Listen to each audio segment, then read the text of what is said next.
আমরা এশিয়া মহাদেশে বাস করলেও এশিয়া মহাদেশের নদীগুলির সম্বন্ধে সেরকমভাবে অবগত নই। তাই এশিয়া মহাদেশের নদীগুলোর সম্বন্ধে একটু জেনে নিই।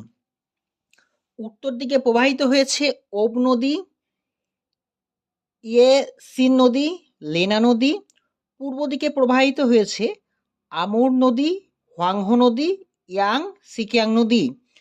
দক্ষিণ দিকে প্রবাহিত হয়েছে মেকং, মেনাম, সানলুই, ইরাবতী, গঙ্গা, ব্রহ্মপুত্র, সিন্ধু। মধ্যভাগে আছে আমুদরিয়া, শিরদরিয়া, টাইগ্রিস, ইউফ্রেটিস। এই হচ্ছে আমাদের বিশেষ কয়েকটি নদী। এই জায়গাটা অবস্থান করছে বৈকাল হ্রদ, এই জায়গায় আরল সাগর, তামির। এই হচ্ছে আমাদের